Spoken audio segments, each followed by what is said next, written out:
Ito na po yung makina na pamiusan, yung Juamdos. Ito, natanggal na po namin ngayong maga.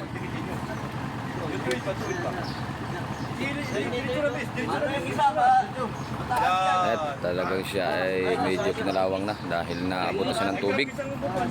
Ayan, ako sabi ko. Tagilid ang kanil, tagilid. Yan po ang makina ng pamiusan na yun, yung Juamdos. Hindi pantay. Hindi pantay na ito. Tagilid. Malalim ito banda. Ayan. Wag na, hindi na. Ikalawa niya. Dapat ito doon. Dulo, sa dulo. Mataas ito ay. Okay, bababa ko lang tayo. Lipat natin. Sige, ayun. Bababa ko tayo kaya tutukin nyo. Dito na tama ito. Hindi abot yung protest daw.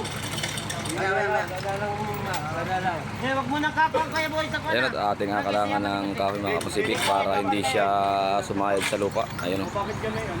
Yan. Ipasok yun. Okay. Gusto na yun. Maipit din naman yan. Hindi ba tatanggal yan? Ilabas mo ako